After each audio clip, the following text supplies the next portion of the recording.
Bonsoir à tous. Merci d'être présents aujourd'hui. L'ARPAL est ravi de vous voir aussi nombreux pour cette deuxième conférence de l'année. Donc, pour rappel, l'association ARPAL elle a pour objectif de promouvoir la culture et l'architecture au sein de l'ENSAM, notamment à travers des expos, des références, des visites, des voyages et des conférences.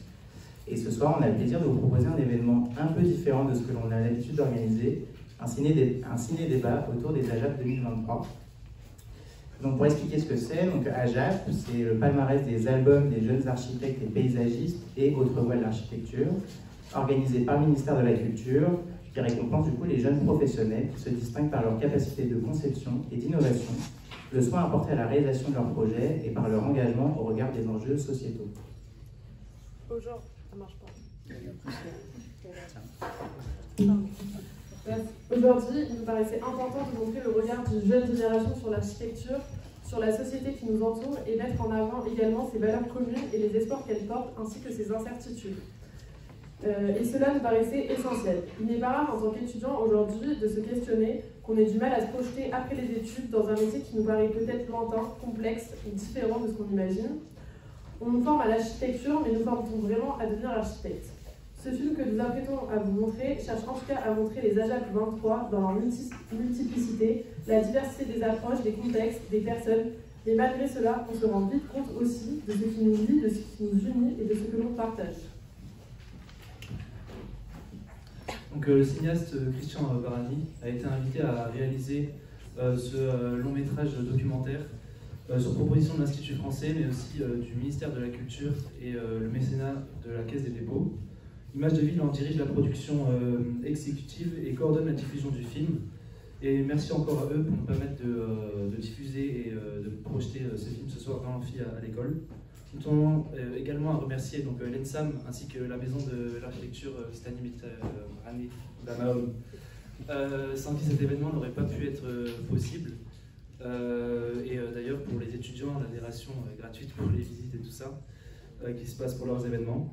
Et il nous tenait à cœur du coup de partager cet événement tous ensemble, de brasser nos publics afin qu'il y ait beaucoup plus de monde et qu'on puisse montrer, qu'on puisse rayonner encore davantage, faire rayonner encore davantage la jeune architecture ici à Montpellier.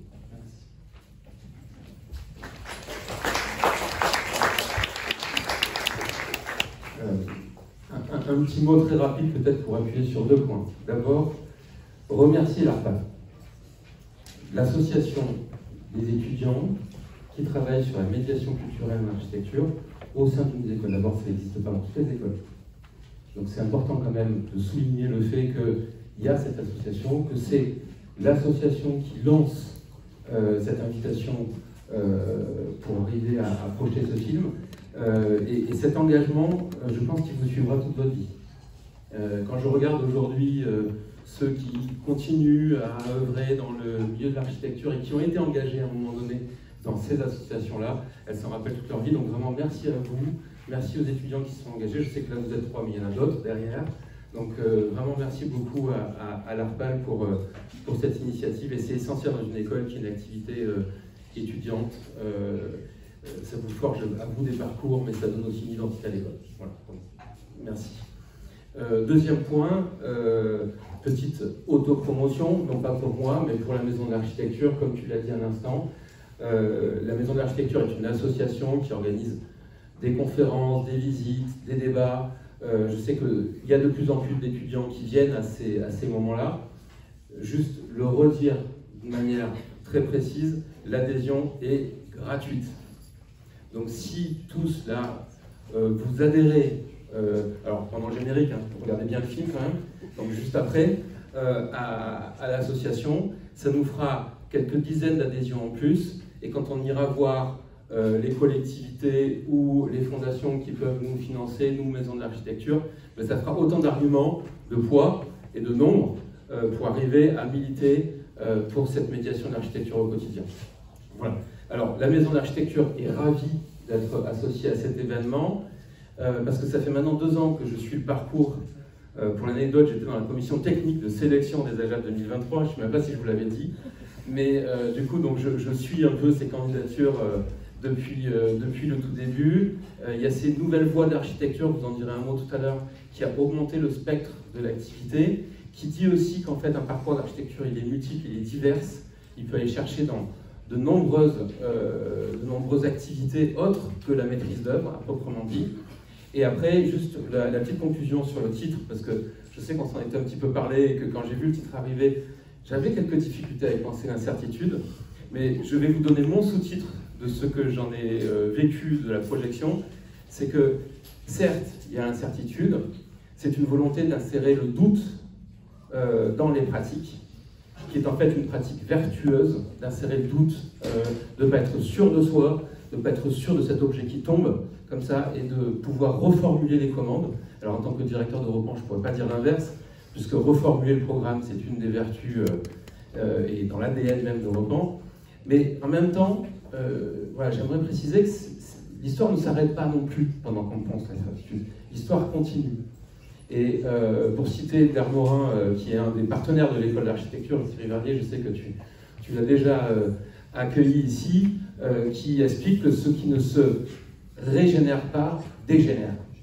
Donc moi j'aimerais voilà, amplifier le côté positif de ce que je ressens derrière ce titre, Penser l'incertitude, qui n'est pas une négation de la profession ou qui n'est pas une critique, c'est plutôt pour moi quelque chose d'extrêmement positif. Voilà. Et j'aime bien le souligner à chaque fois que je parle de ce film. Donc voilà, donc, merci beaucoup à l'ARPAL, merci beaucoup à l'école d'architecture et adhérez à la MAO.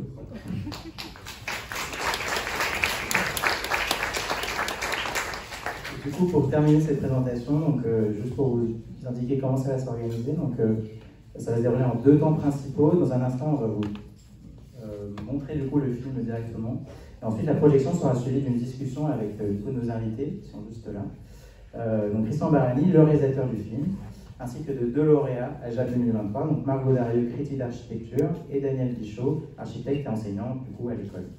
Donc n'hésitez pas à noter pendant le film si vous avez des remarques, des questions, c'est là aussi tout le but de la deuxième partie pour pouvoir tous échanger. Donc merci à tous pour votre attention.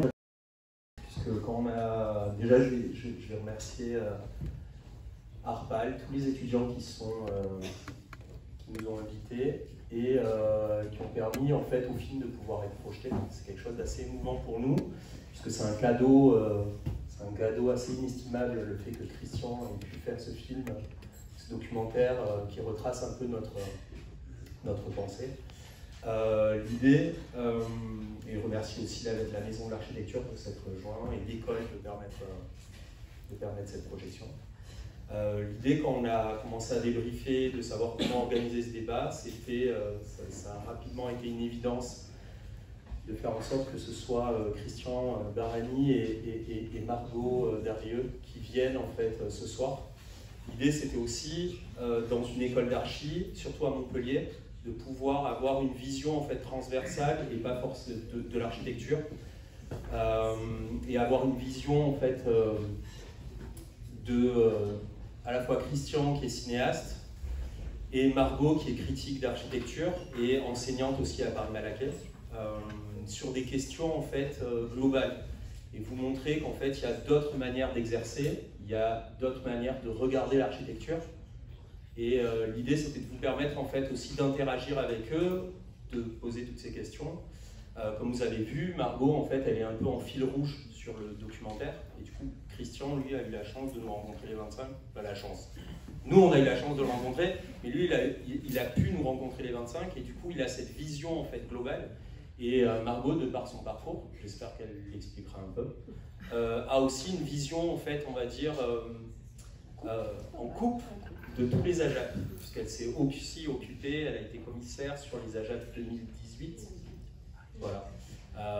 Donc vous avez quelques enseignants à Montpellier, qui sont Pierre Lecaire et Mathieu Grenier. Et donc c'était aussi avoir cette vision sur la promotion 2023 et voir aussi l'évolution en fait des problématiques des jeunes archis, et de pouvoir s'interroger sur ces sujets-là. Du coup, est-ce que vous avez des questions?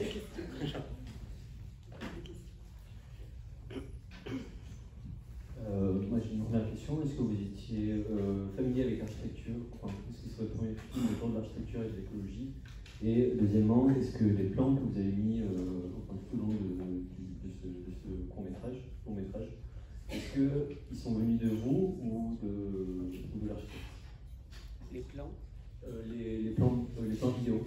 Comment vous mettez en avant, enfin comment vous montrez un bâtiment? Est-ce que c'est vous qui avez choisi la mise en scène ou est-ce que c'est l'architecte qui a demandé de prendre un certain point de vue? Non, c'est pas mon premier film sur l'architecture, mais c'est pas mon axe principal de travail. Ouais, je suis un cinéaste qui travaille entre art plastique et documentaire. Donc je fais à la fois des films, des installations vidéo dans les centres d'art, dans les musées, des performances. Voilà, j'ai une pratique un peu particulière comme ça qui est entre les arts plastiques et le documentaire. Et par hasard, en fait, j'ai été enseignant 16 ans à l'ENSI des Ateliers, école de création industrielle à Paris. Et puis quand j'ai arrêté, après 16 ans, voilà, j'ai commencé à travailler, à faire des films de commande pour des musées, pour des scénographies, des choses comme ça. Et puis le milieu de l'architecture est arrivé par mon frère, parce que mon frère est architecte. On a commencé à travailler ensemble sur des biennales, des choses comme ça. Et puis voilà, ça a déclenché un certain nombre de films qui sont arrivés comme ça, voilà, un peu par hasard. Je travaille avec le hasard dans la pratique. Et la deuxième question, j'ai pas bien compris. Dans le film, il y a tout ce qui est noir et blanc. Non. Vert et blanc. Non, c'était par exemple quand vous filmez un bâtiment, est-ce que l'angle de vue, le point de vue, le cadrage, est-ce que c'est vous qui l'avez décidé ou est-ce que c'est un architecte? Oui, non. Non, c'est moi. C'est moi qui cadre.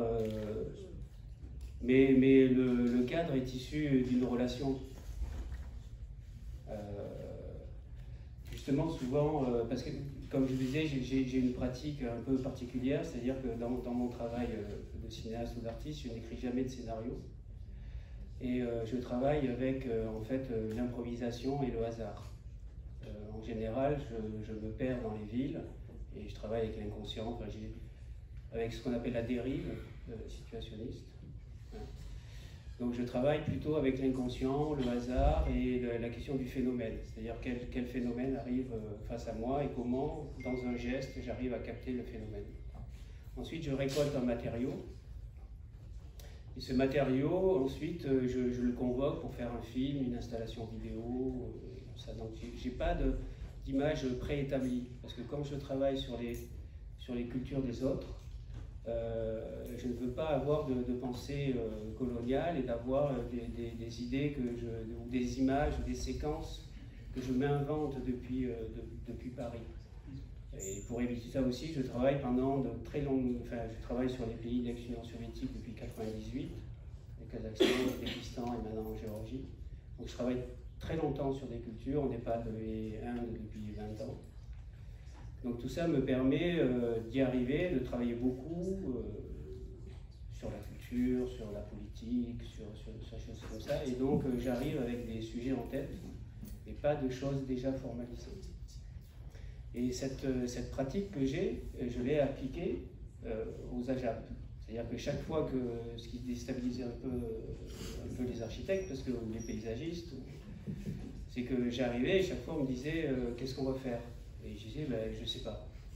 C'était un peu toujours étonnant, mais on commençait. En fait, ce qui était important, c'est avant tout de créer une rencontre avec les gens, pour mieux comprendre la façon dont ils pensent, la façon dont ils vivent, la façon dont ils dessinent, la façon dont ils sont architectes. Et c'est après que l'image arrive. L'image, elle est juste la conséquence d'une relation. Elle n'est pas pré-pensée, ni pré... Voilà, donc même avec toi Daniel, ça a même commencé sans image. On a commencé par enregistrer juste le son. Donc il n'y avait pas du tout avec Margot, c'est Margot qui a choisi le lieu, on est arrivé, et puis voilà, la conversation, elle s'est lancée. Je n'avais aucune grille de questions, aucune. J'avais juste des préoccupations, des intérêts, mais avant, j'avais lu tous les dossiers. Et j'en avais extrait des mots qui caractérisaient chaque dossier. J'en ai fait une liste, et à partir de cette liste est apparu 5 catégories. La catégorie du ré, qu'on retrouve dans le film, qui ne sont pas marquées comme ça, mais qu'on retrouve dans le film, et qui caractérisent cette génération. Donc on a la question du ré, c'est-à-dire réemploi, réhabilitation, réinventer. Il y a la question de la matière, la question des lieux, la question du participatif et la question de la modestie. Voilà, d'être humble. Et donc j'arrivais avec ça en tête. Et ensuite, de la rencontre, naissait quelque chose que j'improvisais dans l'instant. Il n'y avait rien de préétabli. Le film se faisait avec. C'est pour ça même que des fois, par exemple, dans les marneurs, c'est eux qui posent la question. Et du film, il dit « Ah, mais Christian, maintenant c'est moi qui pose les questions. » Je dis « Vas-y, pose les questions. » Et beaucoup sont, comme j'étais tout seul avec ma caméra, le matériel son, beaucoup dans le film tiennent l'enregistreur son aussi. Et c'était à eux, ils déclenchaient quand ils voulaient. Donc le fait de faire rentrer les gens, c'était plus moi qui arrivais avec une position de dominant, de réalisateur, qui va imposer un regard, mais ça devenait une relation. Et voilà, et cette relation, elle passait aussi par le moment où les frères Arnaud, à un moment donné, ils veulent enregistrer quelque chose, ils appuient sur le bouton et ils enregistrent tout seuls ce qu'ils ont à dire, par exemple.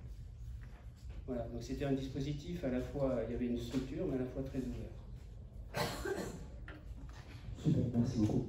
Je vous en prie.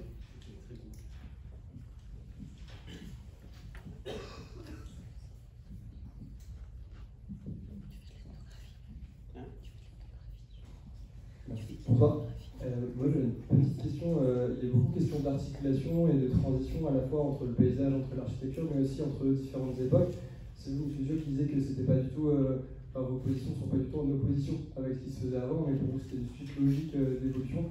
Est-ce que dans votre pratique ça se ressent que c'est une suite logique, ou est-ce qu'il y a un vrai contraste entre les pratiques précédentes ou la manière de composer avec l'architecture, le paysage actuellement? Est-ce que vous sentez un contraste ou une suite plutôt logique? J'ai pas compris la fin. Est-ce que vous sentez plutôt une suite logique à la fois vous dans votre pratique et face à d'autres pratiquants, d'autres architectes, d'autres paysagistes qui sont peut-être d'une génération différente et qu'on rapporte peut-être, je pense par exemple au DIC, de réparer plutôt que de laisser le paysage reprendre ses droits. Est-ce que vous sentez que ceux qui sont venus avant vous sont d'accord et que c'est une transition logique et qu'il faut respecter, enfin, ça va dans ce même sens? Ou est-ce qu'il y a un peu une cassure avec les pratiques précédentes? Je ne sais pas si c'est clair. Si. L'idée, justement, c'est pour ça que je voulais que Margot aussi soit là, c'est parce que je crois qu'il y a deux sujets, il y a deux visions qui s'opposent. Je pense qu'il y a une fracture générationnelle, mais il y a aussi quelque chose qui est glissant, c'est-à-dire des positionnements de certaines générations, de certains architectes qui étaient plutôt peut-être minoritaires, et qui du coup en fait on inverse en fait un positionnement, on inverse une manière de penser. Et du coup, le minoritaire commence peut-être à être majoritaire dans la jeune génération. Mais je crois que Margot est peut-être plus à même de répondre. Moi, en tout cas, je le sens comme ça. J'ai pas l'impression d'être en rupture avec les apports soit de mes enseignants, soit de mes confrères plus âgés à Montpellier. J'ai l'impression qu'on est plutôt dans une continuité et peut-être dans une accélération. Du coup, ça peut paraître comme une rupture, mais c'est des positionnements beaucoup plus francs. Et du coup, ce positionnement, il est peut-être aussi possible parce qu'il y a eu des jalons qui ont été posés par certains des générations précédentes. Je vais faire une réponse de là où je parle, hein. Donc c'est une position qui est un petit peu étrange parce que c'est un peu la même que celle que Christian a très joliment décrit là, vraiment. Moi aussi je travaille d'une certaine manière avec ce que pensent les autres et je fais aussi d'une certaine manière de l'ethnographie comme je trouve très bien tu l'as expliqué, c'est-à-dire que je suis très présente au quotidien avec les acteurs et les actrices sur lesquels j'enquête au quotidien, j'échange avec eux, je travaille avec eux et à partir de ça je formule des idées qui vont essayer de les titiller d'une certaine manière. de les amener vers d'autres espaces. Je vais me mettre en dialogue en fait. Et vraiment, je trouve très beau ce que tu viens de dire sur ta pratique et je m'y retrouve énormément. Bien que ce soit plutôt l'écriture, moi, que je mobilise pour faire ce travail. Je trouve votre question très stimulante et je trouve la réponse de Daniel hyper intéressante. Je vais convoquer, pour essayer de continuer à réfléchir à ça, un historien qui s'appelle Patrick Boucheron, qui est aujourd'hui professeur au Collège de France et qui vous trouverez très facilement son cours d'introduction au Collège de France qui s'appelle « Ce que peut l'histoire », qui est à la fois une conférence aujourd'hui qui est sortie sous forme de livre et qui est saisissante parce qu'elle nous parle des attentats de 2015, mais aussi sur plein d'autres histoires. Et il nous raconte que ce que peut l'histoire, c'est de fabriquer des continuités et ne pas fabriquer des ruptures.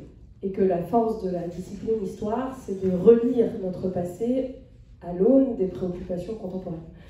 Et ce que vient de décrire Daniel, je trouve, est très juste. C'est-à-dire que moi non plus, je ne crois pas vraiment aux ruptures, et j'ai envie de croire Patrick Boucheron, grand historien, dans cette idée que l'histoire n'est pas faite de rupture, mais de relecture.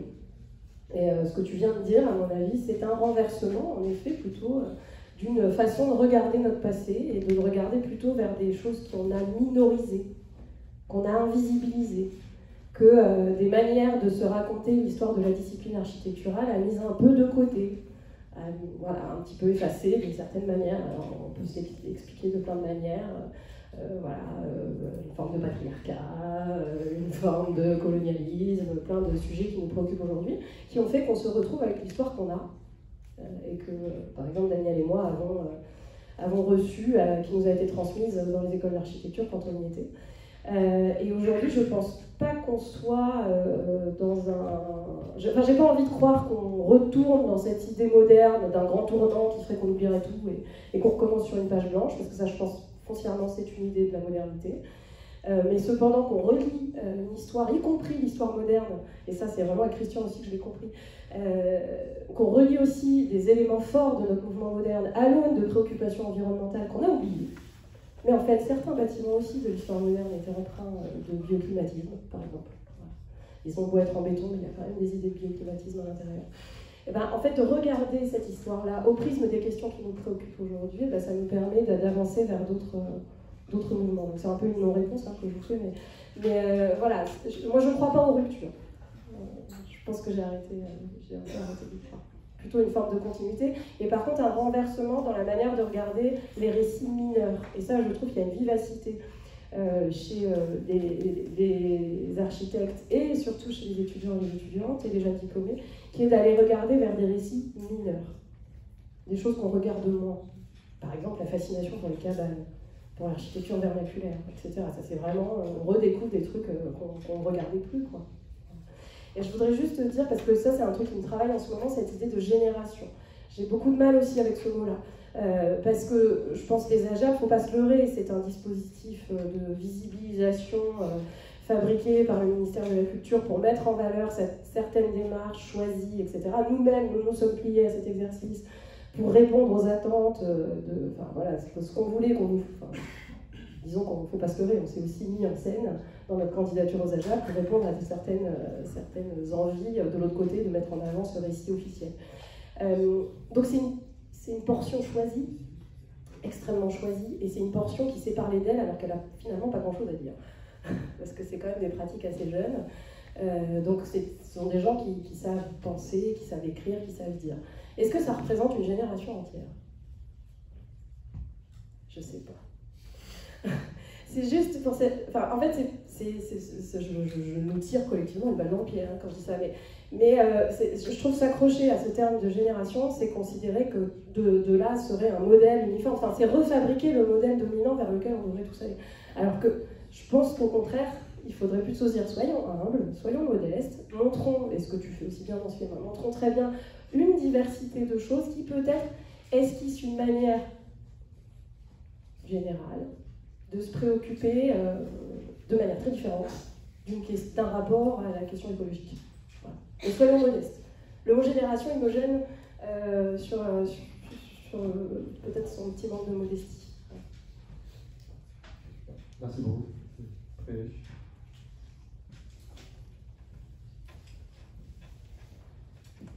Juste pour terminer sur cette question de la rupture, enfin, moi qui connais un peu mieux le milieu du cinéma, par exemple, on a aussi beaucoup essayé de créer des ruptures, notamment avec la nouvelle vague dans les années 60, etc. Et on s'aperçoit en fait que cette question de la rupture, elle est surtout née des journalistes pour pouvoir accrocher quelque chose. Parce que si on regarde la nouvelle vague au cinéma, en fait, ils sont pénétrés du cinéma antérieur.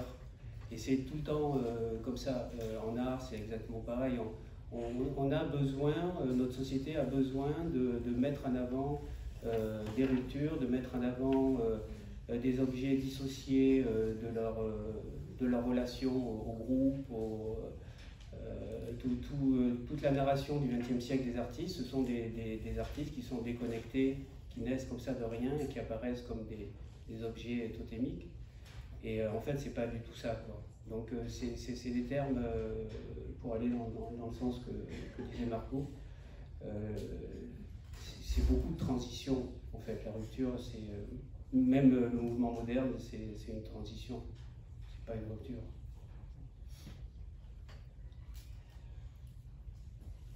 Au début du film, vous parlez de la notion de crise environnementale au sens multidimensionnel.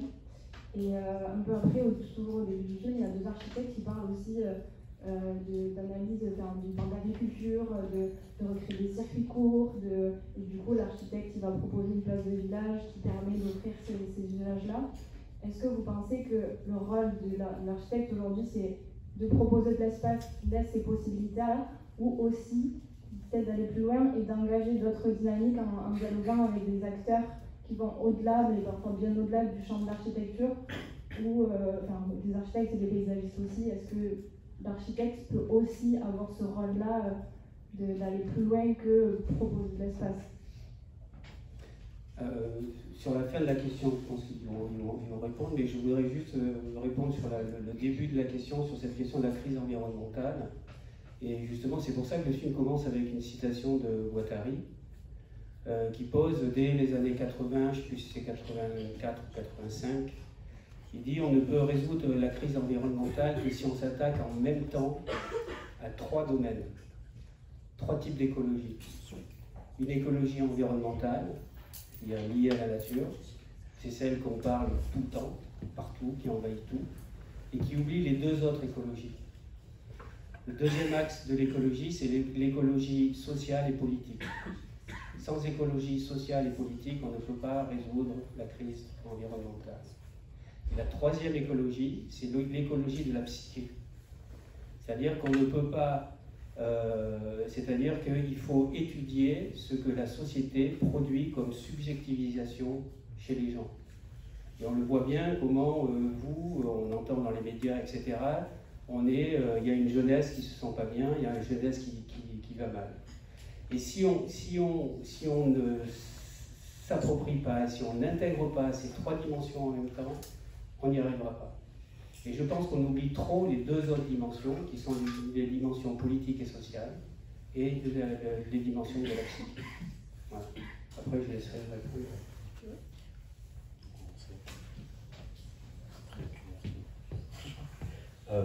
Juste sur la question en fait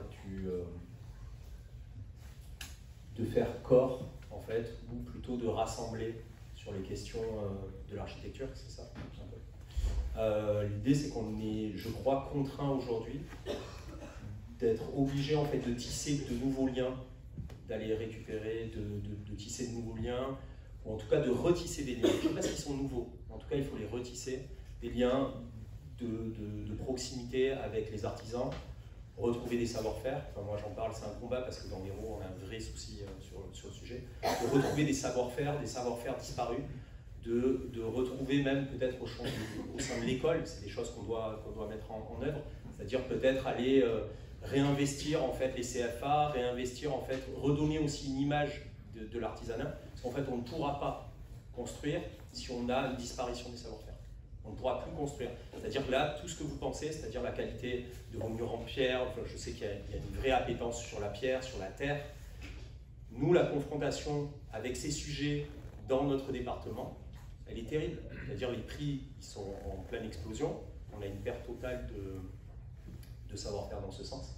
Et les carrières, en fait, disparaissent. Donc du coup, en fait, économiquement, je suis désolé de parler d'économie, mais économiquement, on ne peut pas faire autrement que de réussir à retisser des liens horizontaux de la profession avec d'autres. C'est-à-dire d'essayer de recréer des liens avec les maîtres d'ouvrage, que les maîtres d'ouvrage soient conscients, en fait, se remobilisent, en fait. Ils sont acteurs comme nous, les maîtres d'ouvrage chez les clients. Les mairies, c'est... ils sont acteurs comme nous, en fait. Ils ont plus de poids même politique que nous dans les réponses, en fait, architecturales. C'est-à-dire que nous, on peut faire toutes les réponses qu'on veut. Si un maître d'ouvrage ne choisit pas notre projet et choisit au contraire un projet, en fait, délétère en termes écologiques, on va dire, j'aime pas trop ce terme, on ne pourra pas faire évoluer. Donc en fait, il faut retisser des liens avec tout le monde, avec les maîtres d'ouvrage, avec tous les acteurs de du bâtiment. Moi, votre question, elle est très juste et légitime et très... je pense qu'elle mérite quotidiennement d'être repensée. C'est-à-dire, est-ce que l'architecture, c'est du bâti ou du processus? Est-ce que ce qu'on décrit comme architecture, c'est un bâtiment dans lequel, ou un bâtiment ou un espace public, en tout cas, c'est un espace qui a besoin d'être agencé, dessiné par un architecte ou une architecte, ou est-ce que c'est l'architecture, le processus, et autant que faire se peut, le processus, je vais dire harmonieux si on veut, en tout cas confortable, qui fait du bien à tout le monde, qui va conduire jusqu'à cet espace. Mais ça c'est une position très personnelle, moi je pense qu'elle est dans les deux endroits. Et on est légitime à appeler architecture ces deux moments, on va dire, de la question qui nous préoccupe tous, qui est le mode d'habitabilité de notre planète. Et qu'en plus, les architectes, vous êtes ultra légitimes à vous poser sur l'un ou l'autre de ces endroits, le mieux étant d'investir les deux endroits, c'est-à-dire d'être aussi exigeant sur les modalités de fabrication de l'espace que sur l'espace en lui-même. Et c'est un peu ce que vient de dire Daniel, c'est-à-dire dessiner un bâtiment en pierre, le dessiner bien, faire en sorte que la pierre ait un sens constructif, qu'elle ait un sens expressif, qu'en plus elle donne lieu à une ambiance intérieure, à un confort intérieur de l'espace qui soit extrêmement agréable, de très grande qualité. Eh bien, si on arrive à tenir ça et qu'en même temps on tient le fait que cette pierre elle soit issue, j'en sais rien, d'une carrière locale, qui soit ravivée avec des artisans qui redécouvrent, ou alors pas qui redécouvrent, parce qu'il ne faut pas non plus croire que l'architecte c'est lui qui va permettre à des artisans de redécouvrir leur savoir-faire, hein, quand même, ne soyons pas omnipotents. Mais en tout cas, de s'intéresser aussi à ce qui fait qu'on arrive à ça. Et ben en fait, je pense que vous êtes légitime à intervenir aux deux endroits, à condition de tenir la même exigence de qualité. Après, je ne dis pas que c'est faisable, je pense que à la limite, c'est l'objectif de grande qualité architecturale qu'on devrait ambitionner chacun, chacune, mais est-ce réaliste et possible à l'échelle de chaque individu? Je ne suis pas certaine.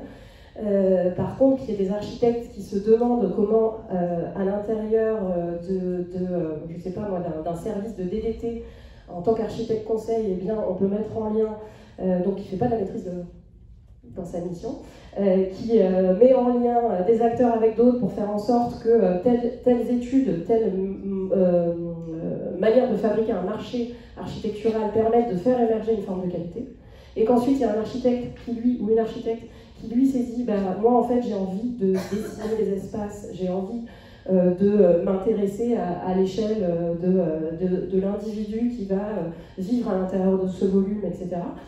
Et que lui prenne le relais et qu'il porte vers une forme de qualité aussi, ça c'est... je pense que c'est en pensant tout ça qu'on arrive à aspirer à de la qualité, en prenant autant soin du processus que de l'objet qui en émerge. Mais quand je raconte ça, moi, ces choses-là, je les ai élaborées, ça m'a pris beaucoup de temps à revendiquer ça.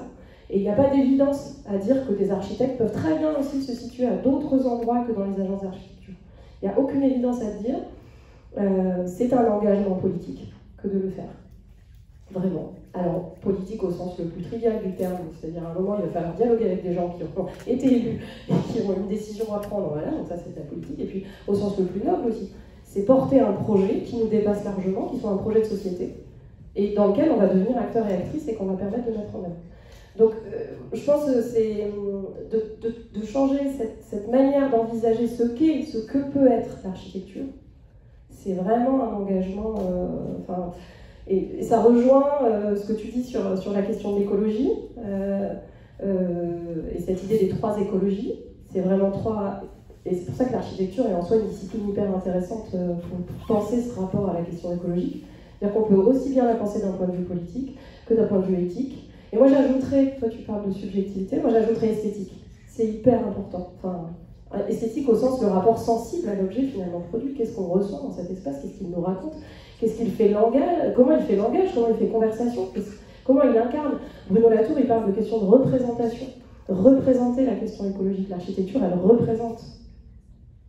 Donc comment elle incarne aussi ce 3e volet de l'écologie. Mais je voulais juste rajouter par rapport à ça, cette question, moi je me suis aperçu aussi qu'il y a un resserrement du milieu de l'architecture, c'est-à-dire avec, comme il devient de plus en plus technique, normé, etc. Moi je pense que,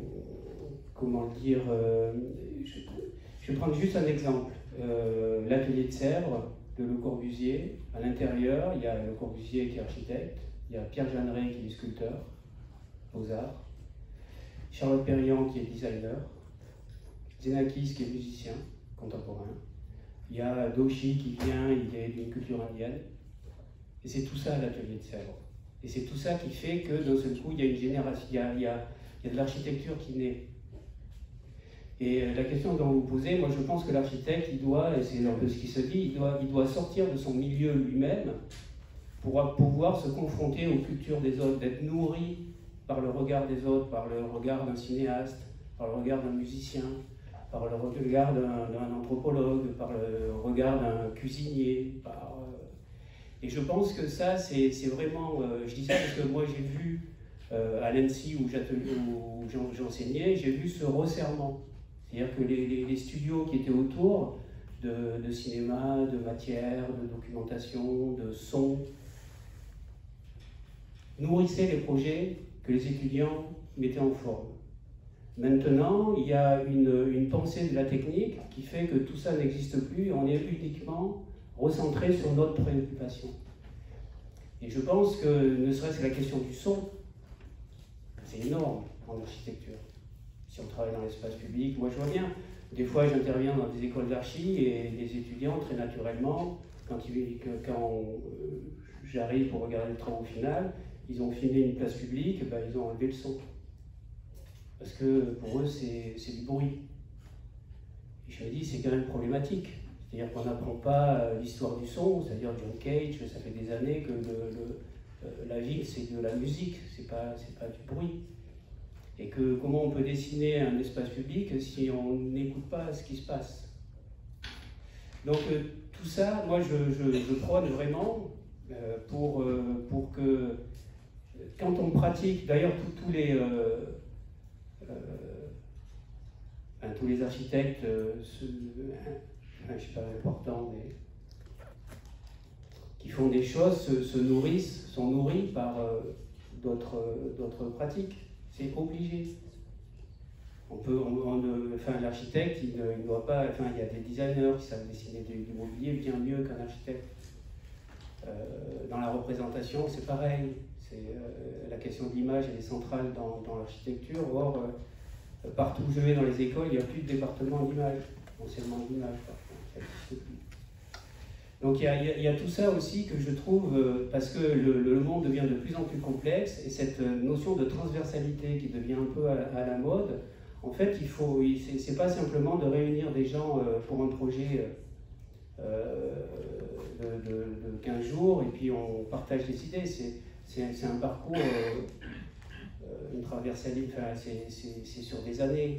Et donc dès l'école, vous devez vous nourrir de théâtre, de cinéma, de l'intégrer à l'intérieur de sons, de musique contemporaine. C'est tout ça qui fait l'architecture, je pense.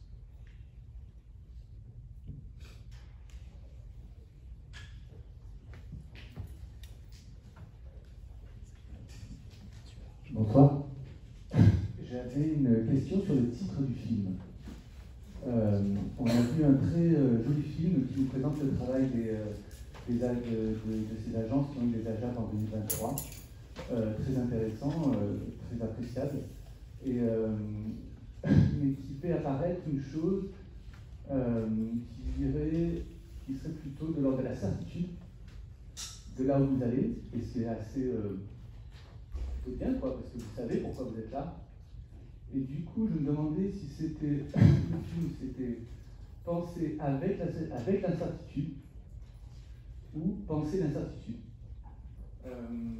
Est-ce qu'on pense avec l'incertitude du climat, de l'avenir de notre société, de ce genre de choses, ou est-ce qu'on pense l'incertitude comme en parle Bruno Latour dans l'architecture terrestre?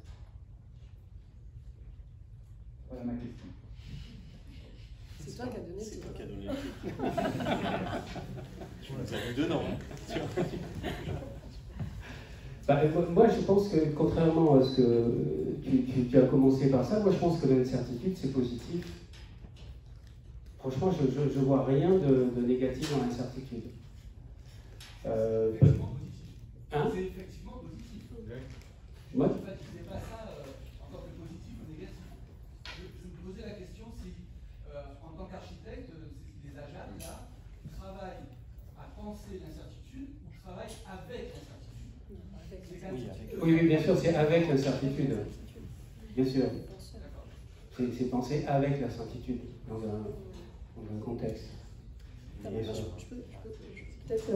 C'est une question qui est hyper intéressante de précision. Alors, j'ai pas vu tous les dossiers des AJAP, mais j'ai l'impression que c'est un mot que je n'ai jamais vu, que je ne vous ai jamais vu employer avant que Christian l'avance. Donc je suppose qu'ils ne pensent pas l'incertitude. Ils ne la conçoivent pas comme un objet à conceptualiser, pas du tout. Par contre, ils travaillent avec. De là à ce que des architectes prennent la plume pour nous expliquer ce qu'est l'incertitude au stade de l'architecture. Enfin, moi, j'appelle qu'à ça. Enfin, ça serait vraiment génial. Mais non, je pense qu'ils travaillent avec l'incertitude, que peut-être ce mot n'est pas posé, encore que à l'appel de Christian, à l'invitation de Christian. Moi, j'avais un peu traversé les lectures contemporaines qui peuvent irriguer les architectes, et j'avais vu notamment Hermine Curien dans un très beau texte qui est en postface du livre de Mathias Frollo des colonies en architecture. Elle parle d'incertitude, de travail avec l'incertitude, voilà, comme étant un statut général de notre temps. J'ai aussi regardé un peu le très beau livre d'Anna Tsing, Le champignon de la fin du monde. Elle n'utilise pas le mot elle n'utilise pas le mot incertitude, mais finalement elle utilise le mot précarité comme un état général de notre monde avec lequel il faudrait travailler. Et lequel j'avais aussi comme autre texte, j'en avais 3, je me souviens plus. Il y avait un autre texte aussi qui proposait un autre mot pour qui pouvait être une forme d'équivalence ou une forme de synonyme par rapport à ce concept d'incertitude qui est plutôt, moi ce que je comprends, et le mot que tu as posé dessus, c'est essayer de décrire ce moment où les architectes font face à tout à fait autre chose que des fixités, des stabilités, et qui sont obligés de toujours penser dans une forme précaire. Voilà. Les solutions sont constamment précaires, les positionnements sont constamment précaires, et effectivement, c'est pas du tout négatif. Ça n'empêche pas le projet, par contre, ça fondamentalement, si on se pose des questions d'épistémologie du projet, fondamentalement, ça n'a rien à voir avec les quelques années dans lesquelles on a navigué jusqu'à la fin du XXe siècle, quoi. Où la question de la fixité et du stable était le récit général dans lequel évoluaient les architectes. La question de la raison.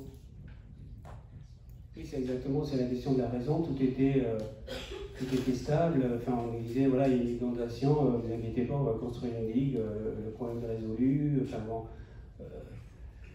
En fait, j'ai employé ce terme aussi parce que, comme je vous l'ai dit tout à l'heure brièvement, mais je travaille sur des cultures, je travaille sur les vaincus, en fait, depuis 30 ans. Et ce que je trouve passionnant de travailler dessus, c'est que autour de nous, de notre petit centre, on va dire européen, pour rester juste européen, en fait, il y a des milliards de gens qui vivent depuis des siècles dans l'incertitude. et qui travaille cette incertitude. Nous, d'un seul coup, l'incertitude climatique nous déstabilise, on ne sait pas quoi faire avec, on ne sait pas comment gérer cette incertitude, alors qu'on a beaucoup à apprendre d'eux, en fait. Et je trouve que c'est un moment extrêmement intéressant de penser de cette décolonisation, c'est-à-dire que d'un seul coup, depuis très longtemps, depuis des siècles, c'est l'Occident qui domine tout ce qui est autour. Moi, quand j'ai commencé à faire des études de sciences éco, on appelait ça le tiers-monde ou les pays en voie de développement, parce que nous, on était développés, eux, ils étaient en voie. Et donc avec une espèce de dédain comme ça, où tous ces pays devaient apprendre de nous.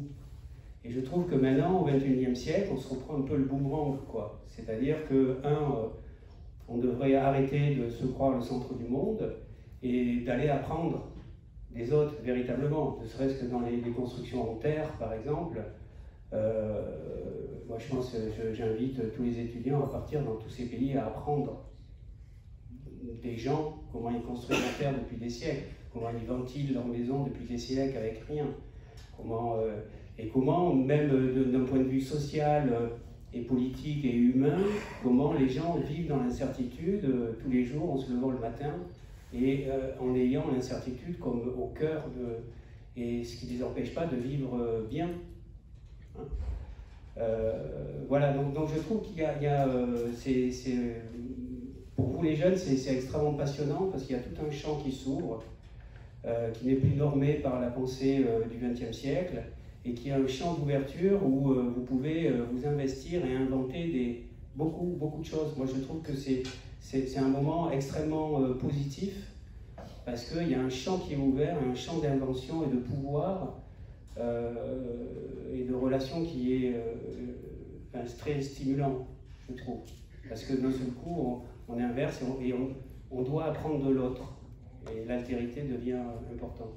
Je suis complètement d'accord avec vous, mais je pense qu'on en est très loin ici de cette situation et de penser l'incertitude comme un élément de fondement de notre métier d'architecte.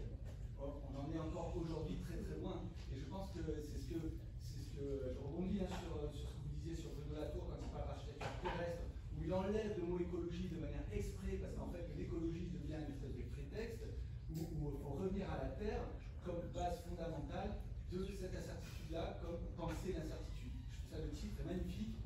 Bon, c'est pas le film. Je peux ajouter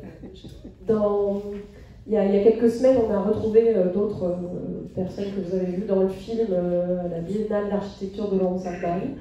On s'est posé les mêmes questions autour du mot incertitude, qu'est-ce que ça voulait dire, qu'est-ce que ça changeait profondément, quels étaient les moyens qui l'empêchaient d'advenir, etc. Et je trouve avec beaucoup de modestie, enfin beaucoup d'honnêteté un peu désarmante, mais très touchante, il y a je pense que c'était Hénin Essence qui disait ça, qu'en fait, c'était pas possible en fait, pour un architecte de dire « j'ai des doutes » à son client. C'est un truc qui est impossible à énoncer, parce qu'en fait, vous n'êtes pas là pour ça. Vous n'êtes pas là pour avoir des doutes. Voilà, c'est vrai que ce qui est assez beau, c'est qu'on peut se dire là qu'il faut quand même que la qualité architecturale à laquelle on aspire toutes et tous, qu'on va tâcher de promouvoir, de fabriquer, etc., est guidée par ça, par cette idée qu'il n'y a pas de certitude, que c'est précaire, qu'une solution aujourd'hui a des impacts ici, mais elle a aussi des impacts très loin, et que donc on est capable de se dire je ne sais pas si c'est la bonne solution, j'ai des doutes. On est capable de se le dire entre nous, mais c'est vrai qu'aujourd'hui, face à un client, face à une cliente, pour vous, je sais que c'est impossible à énoncer. C'est impossible, évidemment, et ça c'est important qu'on se le dise entre nous, c'est important qu'on se le dise dans les écoles. Je suis bien d'accord. Mais même pour le film, c'était. Je rebondis, mais même pour nous, nous cinéastes, par exemple, on ne peut pas obtenir des subventions avec des doutes. C'est impossible. Moi qui ai eu une pratique particulière, je suis obligé de tricher, écrire des espèces de scénarios qui n'existent pas pour obtenir de l'argent. On est vraiment une culture. Ouais, c'est la question de la raison quoi, qui est au cœur ça vient de très longtemps, des Lumières, de tout ça. Et je pense que maintenant, on est en train justement de s'ouvrir et mine que rien aussi à employer le terme émotion, aussi comment l'émotion peut devenir au cœur du projet, et pas simplement la structure ou Donc il y a des espèces de mouvements comme ça qui commencent un petit peu à agiter la structure. Mais oui, c'est compliqué. Moi, j'ajouterais une nuance importante, c'est que le doute ne veut pas dire l'irresponsabilité. Bien au contraire. Bien au contraire. Parce qu'en fait, c'est ça qui peut être opposé si on se met en sociologie de la profession pure. En fait, il ne faut pas avoir de doute parce qu'à un moment, on engage notre responsabilité personnelle sur ce qu'on est en train de faire. Mais en fait, être en doute, dire aujourd'hui c'est ça, mais je suis consciente que la proposition que je fais, elle est très limitée, elle est valable à l'instant T, elle a des impacts qui vont me dépasser, je sais d'emblée quelles sont les critiques, ou je les anticipe, ou tout ce qu'on veut, ce n'est pas manquer de responsabilité. Bien au contraire, c'est la faire grandir. C'est même être encore plus, moi j'allais dire, politique dans le geste qu'on formule.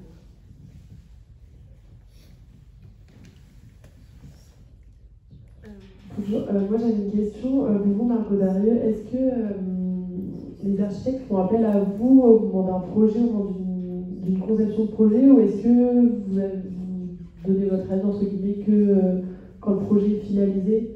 Est-ce que vous, il y a des choses, vous faites appel à des critiques ou à des personnes extérieures? Pas du tout, c'est vous faites juste ça entre vous, enfin vous restez entre architectes ou pas? Voilà.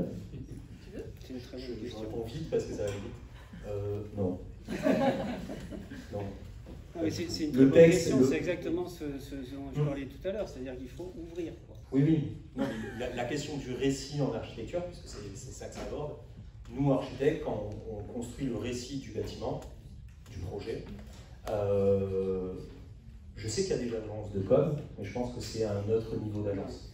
Voilà. C'est pas de ça dont tu parles. Oui, toi, oui, mais je crois que c'est de non. ça dont tu parles. C'est-à-dire comment on raconte la question du récit des projets. Non, c'est comment une position de critique peut apporter à l'architecte je sais pas, des informations, une pensée qui va transformer la construction du bâtiment, par exemple, si on parle d'un bâtiment. Oui, c'était ça. Hein, c'est ça. Oui. Non, après la question de la critique en architecture, elle est essentielle parce qu'on lit. Non, mais elle n'intervient pas directement dans le projet. Juste on se nourrit des écrits, on se nourrit des critiques de manière... Mais elle pourrait, tu comprends, elle pourrait intervenir à un moment donné. C'est une bonne question. Je ne sais pas comment. Toi, dans l'échange, d'avoir une... Dans une équipe, ouais. Pourquoi pas. C'est une bonne question. C'est une très bonne question. J'y ai jamais pensé. Alors pour le coup, moi j'ai beaucoup réfléchi à ça. Parce que c'est une question de positionnement de la personne qui est à côté d'eux. Et je n'ai pas fini d'y réfléchir, enfin, ça sera l'histoire de ma vie, à mon avis. C'est tout ce travail de ménage un petit peu à faire entre ce qui relève du journalisme, ce qui relève de la communication, ce qui relève de la critique. Puis après j'ajouterai ce qui relève de la recherche, ça c'est encore un truc. Là, où est l'église au milieu du village, je n'en sais rien. Mais en tout cas, il y a une différence fondamentale entre ce qui relève du journalisme. Moi j'aime bien dire que le journaliste décrit le monde tel qu'il est, le communicant décrit le monde tel qu'il aimerait qu'il soit, tandis que le critique, lui, à la limite, il pique et il voit ce que ça donne pour faire changer le monde. À sa mesure, hein, en étant tout à fait humble, avec un texte, on ne fait pas non plus. Voilà. Alors, en tant que journaliste, moi, je suis toujours à l'extérieur des choses. Enfin, je n'ai pas vocation à me mettre à l'intérieur du sujet. Le journaliste, il est là pour reporter. Il fait le reportage. Alors, il est subjectif. L'objectivité du journalisme, ça, c'est un mythe aussi que j'ai assez vite déconstruit. Mais il est extérieur au sujet. Le communicant, alors ça pourrait un peu se rapprocher de ce que je vous racontais. Et moi, en tout cas, je n'ai vu que des agences. Non, mais j'ai bien compris que c'était pas ça. Mais en tout cas, ce que j'ai moi reçu comme invitation, c'était vraiment cet ordre-là. Margot, viens chez moi pour m'aider à écrire le récit de mon projet. Mais il n'en est pas question en fait. Moi je ne fais pas de communication, j'ai pas envie de mettre des jolis mots sur ce que vous racontez. Par contre, moi j'ai besoin du journalisme pour faire de la critique. Vous voyez ? Parce que en fait, et c'est un peu ce que je disais à propos de la pratique de Christian tout à l'heure, j'ai une pratique de journalisme parce qu'en fait j'ai besoin de terrain, j'ai besoin d'acteurs que j'observe et acteurs avec lesquels je prends une forme de distance. Et par contre, je produis des textes qui sont soit du reportage, soit de la critique. Et là, la critique, volontairement, je prends une distance. Volontairement, je me rapproche du champ de l'architecture plutôt. Voilà, je réopère une forme de rapprochement. Parce que là, je vais mobiliser clairement une connaissance qui est la même que celle des acteurs sur lesquels je travaille. Et je vais essayer de voir ce que fait cette connaissance qu'on a en commun. Si moi, je la déplace un petit peu, qu'est-ce que ça fait, en fait. Tout ça est très construit. T'arriverais à intervenir sur la question du projet en amont? Ben, en fait, je suis enseignante de projet en école d'architecture. Donc votre question, elle est... Oui. Enfin, au quotidien, j'enseigne le projet d'architecture. Enfin, je fais le pari que la question de la critique est un outil. Alors, il n'est pas l'outil que tout le monde va choisir. Il y a des gens qui vont choisir la structure comme étant l'opérateur du projet. Il y a des gens qui vont choisir la matière comme opérateur du projet. Moi, je choisis la critique comme opérateur du projet. C'est à partir de la critique que je vais commencer à faire émerger des positionnements architecturaux. Mais c'est... Voilà. Alors, par contre, en agence, je suis très attachée à ma liberté intellectuelle. Voilà. Très, très attachée à ma liberté intellectuelle. Mais c'est pour ça que je dis que c'est la profession d'architecte, elle est très fermée. Parce que nous, cinéastes documentaristes, par exemple, moi je ne peux pas imaginer faire un film sans travailler avec une géographe, un anthropologue, un chercheur. Là, je suis en train de faire un film au Népal, je travaille avec un anthropologue népalais, je travaille avec une anthropologue professeure au Collège de France. Je veux dire, on ne peut pas penser un projet sans se nourrir de la recherche des autres, mais qui intègre l'écriture même, le processus même du film. Hein, c'est pas quelqu'un qui me donne une information, c'est quelqu'un qui transforme le processus même du film. C'est de ce dont vous parlez, et c'est ce que les architectes ont du mal à faire, je le dis. Non mais c'est vrai.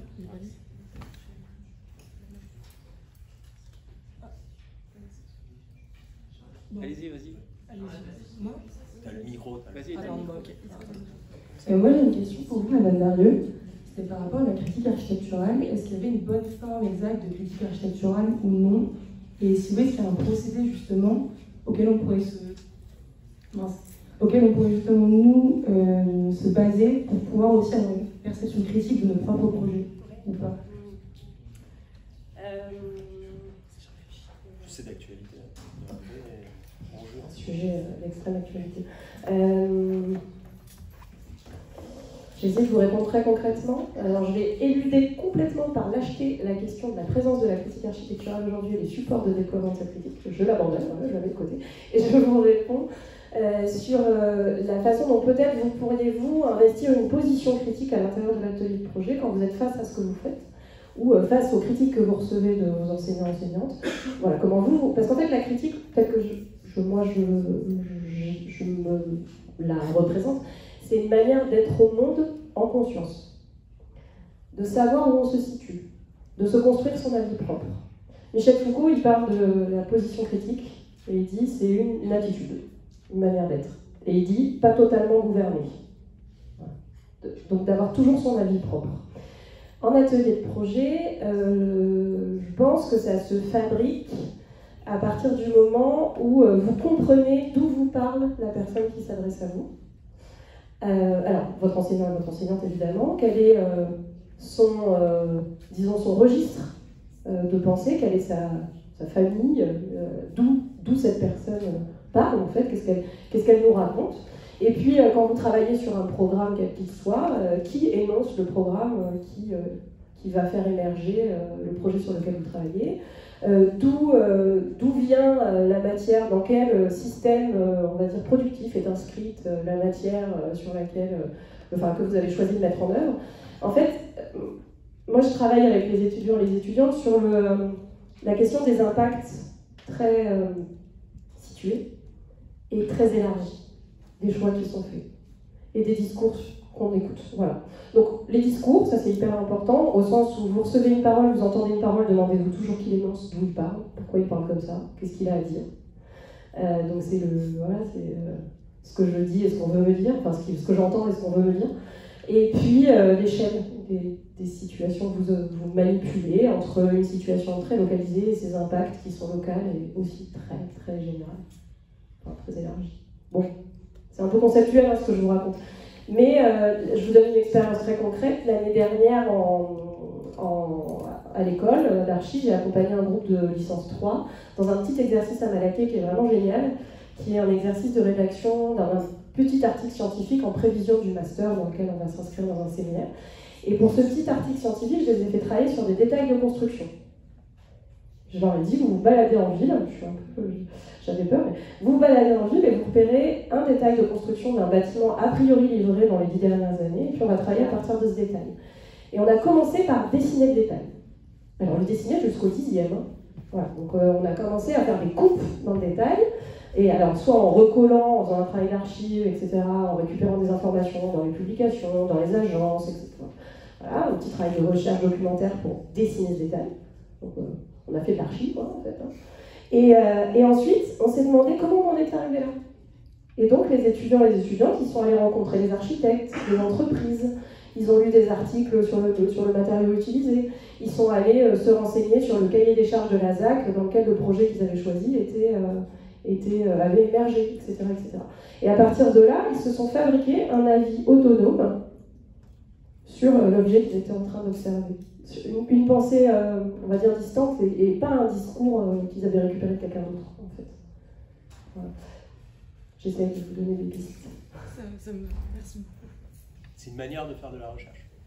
Moi, j'ai vu la production en licence 3, du coup, de Margot, et c'est une manière d'intégrer totalement ce que nous, on défend, parce qu'on est plusieurs professeurs, enseignants, plusieurs enseignants à défendre ça, cette question que la recherche alimente le projet et que le projet alimente la recherche. C'est exactement l'exercice dont vous parle Margot.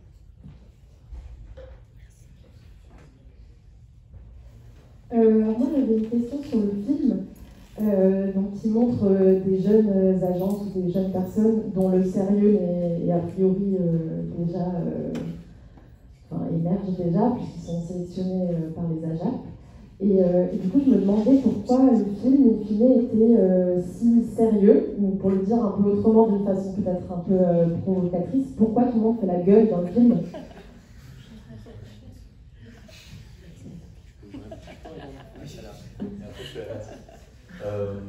T'as déjà fait un film? T'as déjà eu une caméra braquée sur toi? Non, mais parce que du coup, il a expliqué son processus où il arrive en n'ayant pas de questions et tout, donc j'imagine que c'est super dur pour les gens qui sont devant la caméra. C'est horrible. En fait, ce que tu vois, c'est on fait pas la gueule, on est juste hyper stressé. Non, mais vraiment, on se connaît entre nous, on est hyper stressé, on n'est pas du tout. Non, mais je comprends. L'association habitée. Ouais, mais ils sont détentes. Ils sont. C'est notre manière d'être. Peut-être qu'il y avait beaucoup de moritos avant le film. Non, mais pas. mais c'est vrai. Non, ils ont cette. On est trop intense, on n'est pas léger, c'est vrai. Oui, non, mais ça, si tu veux, comment dire, il a fallu que je passe des heures et des heures déjà à déconstruire le langage de l'architecte. Des heures. Parce que voilà, il m'a fallu énormément de temps justement pour les sortir de ça. Vraiment. Parce que quand un architecte parle en architecte avec le langage de l'architecte, là, d'abord, tu ne comprends rien. C'est quand même un film destiné.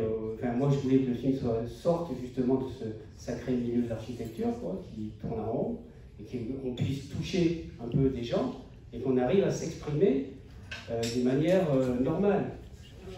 Mais c'est vrai, c'était très compliqué, très très compliqué. Il fallait, chaque entretien, par exemple, j'ai passé 1h30 d'entretien pour petit à petit les amener à sortir et à réfléchir autrement. Mais pourquoi on parle aussi d'habiter? C'est parce qu'en France, on a cette tradition-là, tu vois, du penser. Eux, ils viennent d'ailleurs, du Venezuela, d'Espagne. Ils sont allés, comme je disais tout à l'heure, visiter, parce que la personne espagnole, ils se sont rencontrés en Afrique. Donc ils sont nourris des cultures des autres.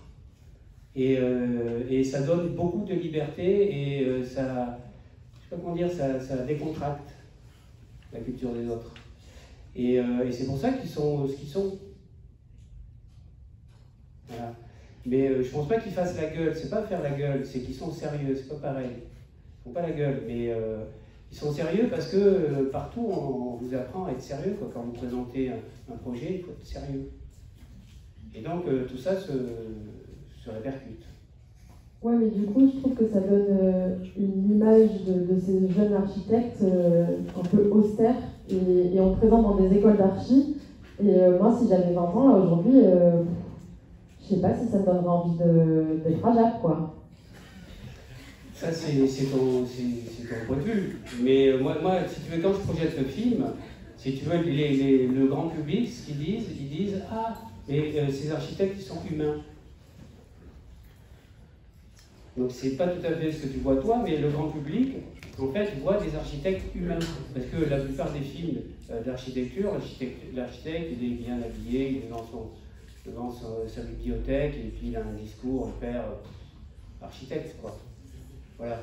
Là, je les ai filmés dans la vie, dans le moment, mais faire la gueule, non, ils font pas la gueule. Ils sont simplement préoccupés par... parce que c'est quand même un métier à responsabilité, architecte. Et donc, quand tu dois penser la complexité de ton projet, tu ne le fais pas... tu vois, je sais pas, c'est à eux de répondre, c'est pas à moi.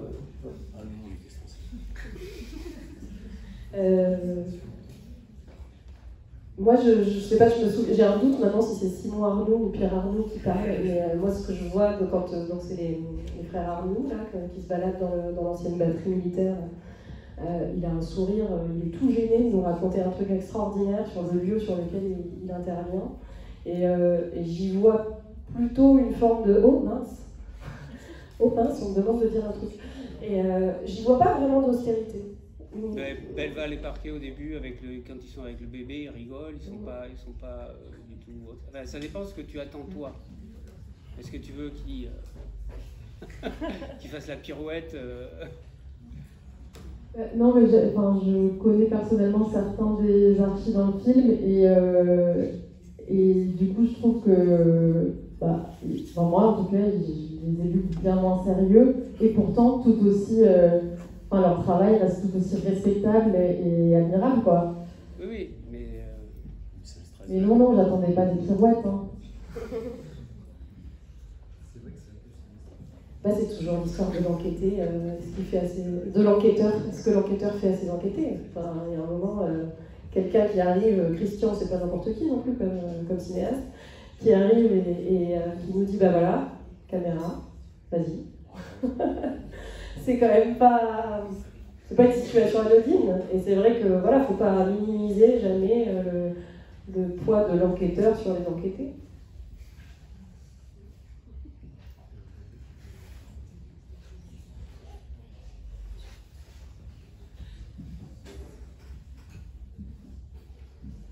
Moi aussi, j'ai une question, pardon. Vous avez parlé du coup d'architectes humains. Ou en tout cas de rendre un peu leur humanité dans ce film-là. Je voulais savoir si c'était vraiment un prisme effectivement pris dans le film, une volonté de rendre effectivement les gens beaucoup plus humains, ou est-ce que c'est en fait un pilier aussi aujourd'hui de la sphère architecturale? Est-ce que ça devient presque le quatrième pilier d'Itrud? On parle davantage à l'humain plutôt qu'à la civilité ou l'esthétique. En fait, non, moi je ne pense pas avant de faire. Je pense et je fais en même temps. Donc j'ai jamais pu dissocier, même dans l'enseignement, j'ai jamais compris comment des fois on pense et après on fait. Ça c'est une méthode que je ne comprends absolument pas. Je pense qu'en même temps qu'on fait, on pense, et en même temps qu'on pense, on fait. Quoi. Enfin, donc non, il n'y a absolument rien de... Mais moi, ce qui m'intéresse, au-delà de ce film de commande, qui était extrêmement difficile, en fait. Parce que ce qu'il faut prendre conscience, c'est que c'est un film et j'étais obligé de mettre tout le monde. Et ça, c'est pas évident, parce que moi, quand je fais un film, je rencontre des personnes, et puis en fonction de la narration, des fois, la nécessité du film fait que j'en enlève. Là, je ne pouvais pas, parce qu'il fallait montrer les 24 dans une durée équivalente.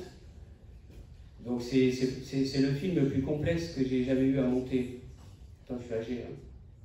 Mais vraiment, parce qu'il fallait respecter chaque personne, chaque agence, avoir la même durée à peu près.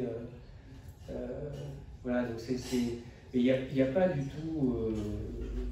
non, parce que moi, quand je fais mes films personnels, ce qui m'intéresse, c'est pas l'architecture en soi. C'est ce que fait l'architecture au corps. Et c'est ça qui m'intéresse. C'est qu'est-ce qu'elle permet. On voit bien, il y a des architectures qui sont sur-scénarisées et qui vous obligent, c'est comme des objets, hein, pareil, qui sont sur-scénarisés et qui vous imposent un mode d'habiter ou un mode d'utilisation. Et moi, ce qui m'intéresse, c'est comment les gens s'approprient les espaces, ils vivent, ils les détournent, comment ils sont, comment les corps se plient par rapport à l'espace ou se redressent. C'est ça qui m'intéresse.